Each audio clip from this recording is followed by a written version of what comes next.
Halo meja redaksi kembali hadir bersama Anda. Kali ini kita akan kembali membahas Piala Dunia 2026. Memang per syuting kita hari ini Rabu 8 Juli 2026 babak 16 besar telah rampung, namun memang mendapat sebuah sorotan, sejumlah catatan, drama dan kontroversi terjadi di akhir-akhir babak 16 besar ini. Ini yang akan kita bahas hari ini. Saya Iqbal Rambe, produser Berita Satu, dan tentunya kembali lagi bersama Gia Pijar Perdana, produser sport dari Berita Satu. Gi, nanti kita bahas ya. Iya. Jagoannya, saya prediksi sebelumnya, jagoannya masuk nih, Norwegia. Dan satu lagi dari berita1.com, Mas Sukarjito. Ya. Apa kabar, Mas? Baik. Mas Meskipun Jito, agak kalau- kecewa Portugal melaju dengan kencang. langsung dijawab nih. Saya Langsung dijawab tadinya ini. mau menanyakan dulu apakah jagoannya masih ada di Bagan atau sudah out nih Mas Jito Lebih nih. baik jujur dari awal daripada sakit hati. Portugal ternyata ya, Portugal sudah out. Jadi kita akan bahas langsung aja nih Gi, Mas Jito, soal kontroversi dan drama yang baru saja terjadi pada Rabu pagi antara Argentina dengan Mesir. Ke Gia dulu, Gi. Setidaknya di pecinta sepak bola dua hal ya yang menjadi sorotan gitu.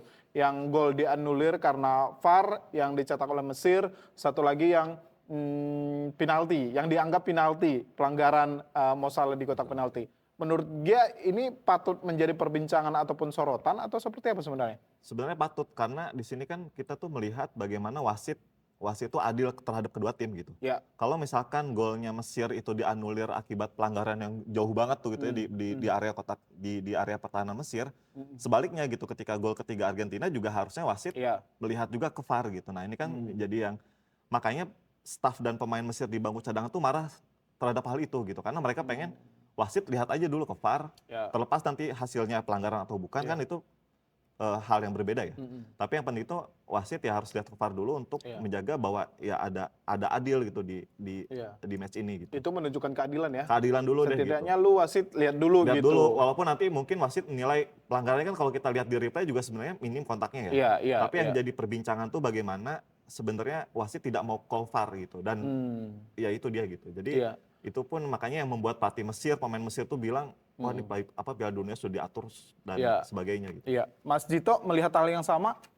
Apakah itu pelanggaran atau tidak dengan dua hal yang tadi? Sebenarnya ada aturan baru di 2026, cuman belum tersosialisasi mungkin ya. Nah, menurut catatan saya, VAR ini bukan dari sekian pertandingan kemarin malam kan? Iya. Ada beberapa juga kontroversi. Di antaranya adalah saat Swiss lawan Qatar itu.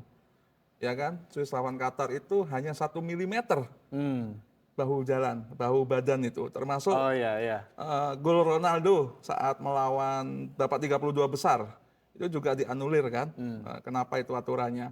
Sebetulnya hal itu menjadi PR nanti ke depan di Piala Dunia edisi ke depan, jadi catatan FIFA selanjutnya, karena kontroversi itu tidak sesuai dengan matang ya, akhirnya para penggemar bola Iya. melihat Iya. ya itu aturan lama yang dipakai Iya, persepsinya, tapi iya, ya itu dia. belum terjadi saat signifikan juga ya. Itu bukan salah satu kontroversi yang perlu jadi catatan FIFA. Iya, Demikian Mas Iqbal. mungkin kalau sosialisasi penting ya. Ini kan menjadi perdebatan juga bagi analisa, karena katanya kalau VAR itu sesuai dengan aturan itu harus posisi menyerang gitu. Pada saat VAR itu digunakan, ini kan sudah berapa detik tuh kalau dari Argentina 17 ya, detik dia. hampir 17 detik dia menyerang Mesir, baru dikatakan VAR, baru dicek gitu. VAR itu posisinya bukan pada saat menyerang bahkan ya. Artinya sosialisasi aturan itu perlu dilakukan FIFA ya. Perlu ke depan. dilakukan ke depan untuk Piala Dunia edisi ke depan, karena ya ada untung dan ruginya. Ya ada untung dan ruginya di saat semangat tim untuk Iya. apalagi untuk mengalahkan juara Piala Dunia tahun periode yang lalu kan, juara bertahan ya. Makanya nggak salah kalau pelatih Mesir itu Marah-marah ya. marah-marah dan akan memboikot katanya akan nonton iya. Piala Dunia untuk edisi-edisi berikutnya. Iya. Dan ini mungkin jadi catatan FIFA, selain kontroversi yang lain nanti kita sebutkan, termasuk Balogun Gate, ya kan? Iya. Nah, itu Tapi di laga semalam juga yang jadi satu catatan itu tuh masalah pelanggaran sih. Jadi Argentina itu kan bikin sekitar 13 pelanggaran. 13, iya. 13 pelanggaran, tapi nggak ada satupun kartu kuning gitu. Sama kayak waktu Paraguay lawan Prancis. Nah itu juga sebenarnya yang bikin netizen tuh di media sosial tuh berdebat ya. Kenapa nih wasit tuh soft banget sama pemain-pemain Argentina? Selain dari pertandingan yang tadi pagi, pada Rabu pagi, memang Mas Jito selama catatan dari teman-teman dari .com itu skandalnya apa saja sih? Ini kan sudah, kalau sebelumnya juga sudah ada yang kartu merah tadi, Mas Jito sudah sampaikan gitu, skandal politik penyelenggaraan Piala Dunia di 3 negara ini sangat kental ya. Kalau kita sebut skandal ya, Mas Iqbal, skandal itu mulai dari teknis sampai non teknis kita catat. Dari teknis salah satunya soal VAR, aturan offside, ya kan, dan juga kartu kuning dan kartu merah, ya kan. Tapi ada non teknis, lucunya di dalam statuta FIFA diatur soal intervensi negara ataupun aparatusnya. Tapi Presiden Trump dengan entengnya ngomong di media sosial, apalagi jumpa pers lagi dia menelpon Infantino, ya kan, dengan enteng untuk secara terbuka lagi untuk mengakumulasi atau menghilangkan, menganulir hukuman Balogun. Nah, kita sebut di .com itu Balogun Gate kan katanya gitu kan. Terlepas kontroversialnya itu, tapi ini seorang Trump loh, Trump. Tapi ya ada kita baca juga kontroversi yang lain di secara non teknis soal, ingat pertandingan antara Iran dengan Mesir di babak penyisian di Seattle, tiba-tiba ada kampanye bendera pelangi dan itu membuat marah Iran dan Mesir menyurati FIFA. Ini menjadi catatan-catatan. Jadi non teknis, kendala non teknis, makanya kita sebut itu skandal politik lah, termasuk kampanye-kampanye yang kurang mengenakan dan lain-lain. Dan FIFA harus menjadikan ini sebagai catatan penting juga ke depannya di edisi berikutnya, selain dengan teknis-teknis itu nanti bisa dikondisikan lah. Kita mengingat ya jangan harap di Amerika Serikat, Kanada dan Meksiko ini akan terjadi di 2030 di mana Arab Saudi akan menjadi tuan rumah. 34. Iya, kalau 4 tahun lagi Portugal ya. Portugal, Spanyol 2034 atau 2030 ke depannya terjadi lagi. Gitu. Karena kita tahu kalau sepak bola harusnya persatuan ya Gi ya. Persatuan, terus menjunjung tinggi keadilan gitu, itu harusnya diterapkan oleh FIFA ke depan ya Gi ya. Ya, karena gini, kalau dari awal sih ya, sebenarnya dari awal turnamen itu memang Amerika tuh termasuk khususnya Presiden Trump ini sangat mengintervensi Piala Dunia sih. Dari mulai, salah satu yang mungkin yang belum disorot adalah Trump itu secara resmi akan memberikan piala kepada nanti kapten pemenang. Nah, itu tuh sebenarnya belum pernah terjadi di Piala Dunia sebelumnya. Kan minimal ya maksimal Presiden FIFA yang ngasih. Nah, ini satu kepala negara. Dia akan ngasih trofi ke pemenang. Nah, itu kan sebenarnya belum pernah terjadi ya. Belum pernah terjadi. Nah, itu sih sebenarnya. Itu gimmicknya Trump itu. Setelah lelah berperang melawan Iran kan akhirnya gimmick juga Piala Dunia. Tampaknya sorotan Trump ini tidak hanya di perang itu gitu, digeser ke ini juga sorotan dunia kan. Sorotan dunia bola ini. Cuman harusnya kan keadilan yang kita tuntut di sini gitu. Tapi kayaknya juga FIFA nggak bisa gerak karena Amerika ini kan marketnya besar ya. Besar dan selain emang karena warganya banyak, buying power masyarakat Amerika ini besar gitu. Dikasih harga tiket dengan begitu mahalnya. Penontonnya tetap penuh gitu kalau Amerika main kan. Ada catatan itu juga pertandingan di 16 besar kemarin AS melawan Belgia yang akhirnya Belgia menaklukkan tuan rumah dengan skor 1-4 itu termasuk penonton terbanyak. Terbanyak. Padahal soccer itu olahraga nomor 3 saat ini. Ya kan, dibanding dengan NBA atau dengan NHL, NFL dan lain-lain. Dan ini ada giro sendiri di Amerika itu untuk mengembangkan soccer. Tapi sayang sebetulnya kalau saya analisa ya pertandingan kemarin kita masuk ke analisa pertandingan Belgia itu. Saya melihat kompetisi di Amerika itu belum signifikan, Major League Soccer dan lain-lain itu kan. Dan sebetulnya potensi individu-individu seperti Balogun, terus Pulisic, itu lebih banyak bermain di Eropa, ya kan? Lebih banyak bermain di Eropa. Dengan dua itu berarti Amerika mengandalkan dua pemain itu. Dan lucunya mereka dengan dibantu Trump aja kalah telak dan sangat malu. Kita tinggalkan skandal politik di Piala Dunia, kita masuk ke babak ke-16 besar yang sudah rampung. Ini sudah masuk bagan nih Gi, Mas Dito, 8 besar ya. Iya. Kalau dari Gia sendiri ada negara-negara yang kira-kira yang masuk 8 besar ini kejutan atau memang sesuai prediksi Gi, 8 besar ini? Sebenarnya semuanya hampir sesuai prediksi ya. Cuman yang paling disorot adalah kalau buat saya ya Norwegia lawan Brazil sebenarnya gitu. Jadi di laga Norwegia Brazil kan sebenarnya Norwegia tuh bermain kan seperti nothing tulus ya. Iya, Dan itu santai sepanjang laga juga dia juga nggak takut dengan nama besar Brazil gitu. Dan dia bisa memberikan tekanan Brazil yang juara dunia 5 kali. Jadi mainnya tuh kayak nggak tenang gitu walaupun dapat penalti bahkan digagalkan oleh kipernya gitu. Jadi sejauh ini buat saya sih Norwegia dan Haaland sih yang paling mengancam sih buat saya di 16 besar sih. Selain memang kedua sih mungkin Prancis ya. Prancis Tetap dengan kemampuan lini depannya seperti yang kita banyak kita bahas tuh benar-benar memberikan ancaman walaupun dia sempat ditahan oleh Paraguay, tapi itu pun menurut saya karena Paraguaynya bermain tidak ingin bermain sepak bola lah. Jadi dia mainnya tuh numpuk pemain di belakang gitu. Kita lihat ya Prancis lawan Maroko nanti di 8 besar gimana. Ini seru nih ya 8 besar ya. Mas Dito, dari babak hasil dari 16 besar ini di 8 besar ini sudah sesuai prediksi kah atau ada catatan sebenarnya? Ada beberapa catatan ya di 16 besar itu, termasuk faktor non teknis atau urban legend lah, seperti pertandingan Meksiko lawan Inggris yang ditunda 1 jam dan konon katanya itu dewa hujannya Azteca gitu kan menghambat kemenangan soal Meksiko, dan itu anekdot di media sosial kan. Tapi yang perlu saya soroti di sini adalah dominasi tim-tim Eropa. Di 32 besar menuju 16 besar itu di 16 besar 7 timnas atau 7 tim itu masih bertahan. Nah, di 8 besar menuju 8 besar ini perempat final menjadi 6 tim. 6 tim. Nah, 1 tim tersungkal yaitu tim kesayangan saya Portugal dan itu lawan Eropa, dan dominasi Eropa ini sangat-sangat signifikan ya kan. Dan yang saya sorotin juga 3 tuan rumah.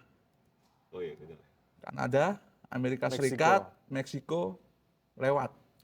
Dan ini menjadi catatan sejarah yang kesekian, ya kan?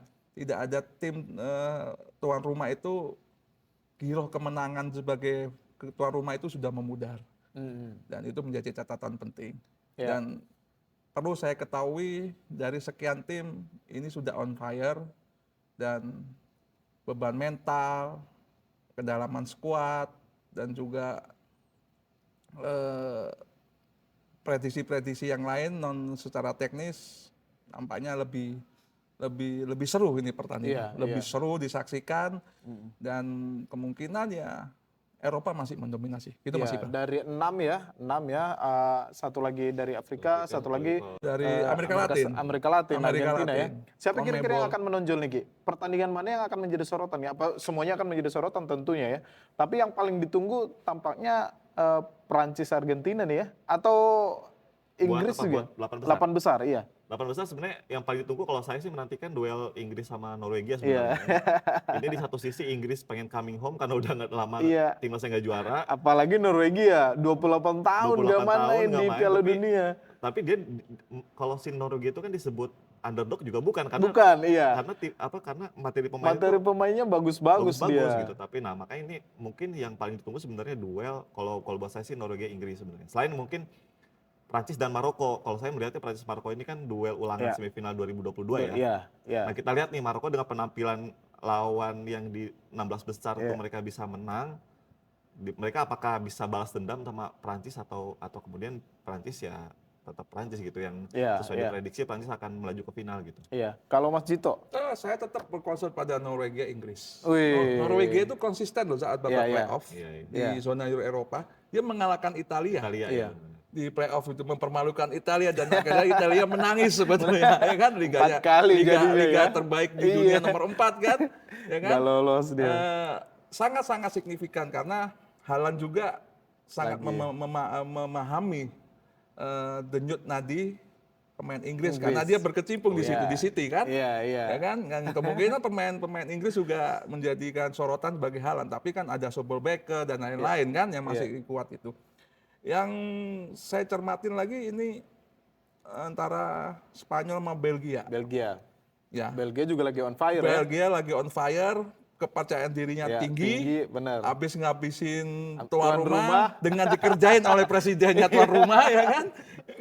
Ini jangan-jangan dikesampingkan ini. Iya, ini iya. hidup mati ini Hidup kan? mati, Hidup benar, mati benar. ini. Tapi ya sayang sih kalau pertandingan itu dilanjutkan dengan adu penalti, Iya, tidak ada iya. seninya sebetulnya. Benar. Sama kedua kesebelasan ini mempunyai individu yang baik, alur serangan baik, skema yang baik, Ya. enak ditonton. Dan kemungkinan dua pertandingan ini yang menjadi sorotan penting, ya. terkecuali Argentina Swiss. Ya, kecuali Swiss memberikan ini ya, memberikan Biasa juga memberikan kejutan. Iya, makanya itu Karena dia. dalam catatan di 32 besar, 16 besar, Argentina ini nyaris kalah terus. Nyaris kalah terus kan? sebenarnya, iya. Ya kan? Nah, lebih lagi semalam Mesir itu Iya, dengan serangan frontal seperti Benar, itu, nyaris kalah terus. Nyaris kalah Jangan terus. kan gitu, dengan Tanjung Verde aja Iya. Payah ya. susah payah gitu Iya. kan. Iya. Ini menarik sebetulnya. Iya. Ya saya prediksi ini dalam nanti semifinal itu Eropa akan mendominasi. Tetap mendominasi dan mungkin nanti ke final bisa jadi Eropa. Iya. Eropa. Ada kemungkinan ke situ juga Ada ya. kemungkinan Prediksinya gitu. ya. Kita sudah prediksi sudah sampai ke final karena Iya. melihat catatan statistik, catatan stabilitas mental dan lain-lain, Eropa masih kuat. Oke. Kalau top skor Gi, ini kan sudah mulai terlihat lagi nih. Messi leading lagi nih dengan satu gol. Messi Satu 8 pertandingan, wah iya Messi 8. Masih ada Mbappe, masih ada Harry Kane yang menjadi Haaland, yang jadi bayang-bayang dari Messi. Kira-kira akan seperti apa perebutan Golden Boot ini? Ini akan jadi sangat seru menurut saya sampai ya tergantung timnya yang melaju sejauh mana. Tapi setiap Perancis, Norwegia, Argentina main ini 80% bisa saya sebutkan mereka pasti akan cetak gol gitu. Iya. Baik Mbappe, Haaland maupun Messi ini akan jadi berkontribusi sama gol timnya gitu. Tapi balik lagi kalau saya tadi memprediksi mungkin tahun ini akan jadi 2 sih menurut saya gitu. Messi dan Mbappe tetap gitu ya. Tetap.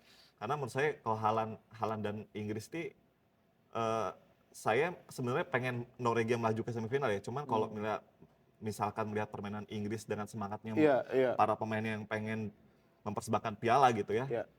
Kayaknya sih Inggris mungkin akan menjungkalkan Norwegia semungkinan gitu. Karena secara organisasi permainan, terus kemudian juga yang saya lihat tuh etos kerjanya Jude Bellingham, Kane di lini depan tuh sangat baik sekali. Dan itu yang sebenarnya kan tidak bisa diberikan Brazil ketika lawan Norwegia kan.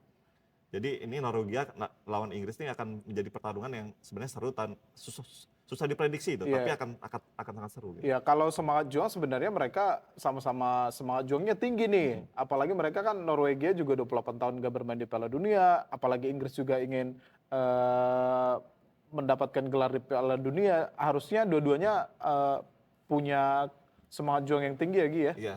Dan balik lagi sebenarnya keduanya kan permainan simpel gitu. Kalau Inggris ya bagaimana mereka mengirimkan umpan ke Harry Kane dan Jude Bellingham, lini tengah, lini belakangnya. Buat Norwegia kan prediksi kita terbukti kan, gimana Norwegia ini kasih bola ke Haaland gitu. Kasih ruang kosong ke Haaland, udah sebenarnya simpel 2 itu aja gitu. Nah, tinggal bagaimana dua pemain ini atau misalkan peluang mana yang bisa dikonversi jadi gol gitu. Oke, Mas Jito, kalau top skor kira-kira perebutan Golden Boot kita di Piala Dunia akan seperti apa ini? Ya Messi Mas Ian. Dengan tangisnya semalam itu ada makna itu sebetulnya. Karena era emas dia ingin membuktikan satu tangisnya itu era emas dia masih ada ketimbang Ronaldo. Dan perlu dicatat ini ada isu menarik dalam Piala Dunia kali ini. Era emas pemain-pemain yang jago itu akan senjah dengan sendirinya. Tercatat ada beberapa pemain muda mencetak gol dan dengan cara-cara yang enak ditonton seperti Hugo Skureks ya kan baru 18 tahun, Renard Kart, Ibrahim Baye, Abdel Karim dan lain-lain. Dan ini adalah termasuk Yamal, Lamine Yamal. Ini pengganti Messi dan Ronaldo untuk periode kedua. Makanya dengan tangis Messi itu saya bisa masih membuktikan dengan usia 39 tahun dia ambisi untuk Golden Boot tapi akan halangin dengan nanti bertanding melawan Swiss bagaimana? Ya, itu Ya kan? pembuktian ya. Pembuktian melawan Swiss baru ke final dan lain-lain. Iya. Tapi harusnya kalau melawan Swiss sih, kalau menurut saya nggak akan kesulitan ya Argentina ya. Kalau misalkan Kolombia yang lolos, itu mungkin akan seru tuh, karena kan Amerika Latin, sama-sama Amerika Latin Nah, ya. Swiss ini mungkin ya, Argentina ya mungkin akan ketat juga ya, seperti lawan Messi dan Tanjung Priok, tapi harusnya sih di atas kertas sih Argentina sih nggak sulit sih. Dan Messi sih Di atas kertas. di atas kertas. Iya. Ya. Tapi statistik dua Iya. ini ya Sama semangat juang juga. Siapapun yang dengan- melawan Argentina tampaknya itu semangat harus ini. dengan iya. drama Mesirnya itu kan Iya, kelihatan gitu. iya, itu dia. Ini bisa dibaca itu ya. Aku kembali lagi soal Inggris tadi kan. Selain faktor determinan pemain dan lain-lain, ada faktor Thomas Tuchel loh. Sang pelatih ini kan penuh kontroversial untuk mengumumkan pemain. Ada beberapa pemain yang bintang dicoret kan. Dan Thomas Tuchel sendiri dalam beberapa statement, saya bisa tanpa pemain bintang. Dan mereka melaju sampai sekarang. Nah, ini semangat Inggris untuk meraih trofi itu harus perlu diwaspadain gitu. Dan ini bahaya juga bagi Norwegia nantinya. Iya. Ya kan? Itu harus patut diwaspadai ya. Kalau prediksi Gi, siapa yang akan masuk semifinal Gi dari pertandingan ini? Semua ya, misalkan kalau dari saya Perancis, Maroko tetap Perancis. Kemungkinan Oke. harusnya ya, tetap Perancis. Kalau Norwegia, Inggris? Norwegia saya pengennya Norwegia, tapi secara feeling sih mungkin Inggris ya. Mungkin akan tipis lah skornya. Ya, berarti Prancis ketemu kalau Belgia Spanyol harusnya Spanyol, karena kemarin tuh Spanyol menurut saya di Piala Dunia kali ini Spanyol tuh tidak fokus mereka tuh ke pertahanan gitu. Jadi bagaimana membentuk organisasi pertahanan kuat sehingga lawan tuh nggak bisa nembus sama sekali gitu. Jadi lawan Belgia yang cetak 4 gol lawan Amerika itu menurut saya juga tetap akan bisa diredam oleh Spanyol. Jadi harusnya Spanyol sih maju ya. Iya. Kalau Prancis ketemu Spanyol di semifinal. Iya, Prancis ketemu Spanyol di semifinal. Berarti Inggris harusnya ketemu Argentina. Argentina. Kalau Mas Jito? Nyaris sama. Dengan membuat kekuatan itu Prancis dengan semifinal. Lah ini Prancis dengan Spanyol di semifinal, ini semifinal iya. final lebih awal Ini sebetulnya. Ini makin seru Mas Jito sebenarnya Makin seru kalau ini itu. Ya, makanya terjadi. bilang all final early itu saya bilang Prancis lawan Spanyol gitu kan. Dan Norwegia, Inggris pasti lawan Argentina. Tapi ya balik lagi, saya punya prediksi dan keyakinan beberapa dengan catatan statistik, Eropa pasti ketemu Eropa. Artinya Di final. kalau sesuai prediksi Mas Jito, Inggris akan kalahkan Argentina nih ya. Inggris akan kalahkan Argentina ya kan? Karena Mas Jito Portugal, saya pengen tanya nih sebenarnya, karena di babak 16 besar ini idolanya keluar. Cristiano Ronaldo keluar nih Mas Jito. Dengan tidak adanya gelar Piala Dunia bagi Ronaldo, bagi pecinta Ronaldo, masih layakkah Ronaldo disebut salah satu pemain sepanjang masa, Mas Jito? Memudar. Karena tidak ada momentum lagi. Nah, makanya itu kemarin saya contohkan, tangisan Messi itu bermakna sebetulnya. Entah bermakna ganda, entah berpanah panjang atau apa. Karena dia menunjukkan saya masih ada. Jadi ini sebenarnya Piala Dunia itu pertarungan antara Messi dengan Ronaldo. Ya kan?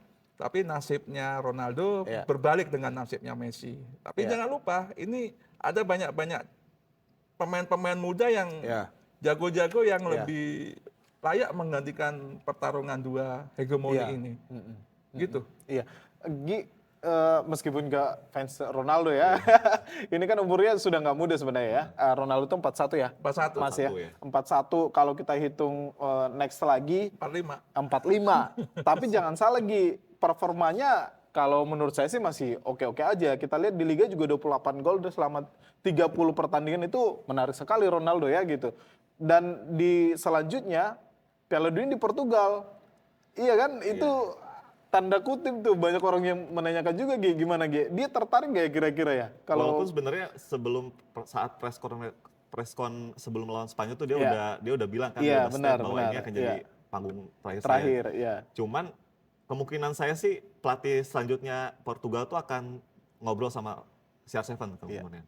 Jadi dia kalaupun Ronaldo-nya belum pensiun 2030 masih aktif bermain, dia pasti akan diajak, tapi perannya mungkin sebagai player coach. Jadi mungkin pemain yang sambil jadi asisten pelatih gitu menurut saya, karena Ronaldo ini kan ambisinya ini ya ambisinya sangat-sangat besar gitu ya. Egonya besar, Iya. ambisinya sangat besar. Jadi tergantung kalau masalah Portugal sih bagaimana bagaimana sebenarnya sistem sebenarnya kalau si Portugal tuh ya. Sebenarnya sistem nanti pelatihnya yang bisa memanfaatkan pemain atau seperti apa gitu. Jadi menurut saya sih Ronaldo mungkin akan diajak ngobrol kalau belum pensiun. Tapi kalau misalkan Ronaldo dalam 2-3 tahun pensiun, apalagi targetnya 1000 gol itu sudah tercapai, menurut saya Ronaldo akan pensiun dan ya udah mungkin diajak Piala Dunia 2030 sebagai asisten pelatih sih. Iya, karena tuan rumah kan. Tuan rumah, ini ya. menjadi daya tarik tersendiri sebenarnya kalau mengangkat Piala Dunia di rumah sendiri gitu. Namanya gitu walaupun jadi asisten pelatih kan gitu. Iya. Kita tutup meja redaksi edisi sepak bola ataupun pesta sepak bola dunia di babak 16 besar ini kita nantikan lagi. Nanti kita akan ketemu lagi, kita akan bahas bagaimana babak semifinal ini apakah sesuai prediksi Mas Jito atau prediksi yang Gia nih. Sama-sama sama-sama sengit nih ya. Kita ketemu lagi nanti di babak semifinal di meja redaksi edisi Pesta Sepak Bola Dunia 2026. Terima kasih Gi. Mas Jito, terima kasih. Iya.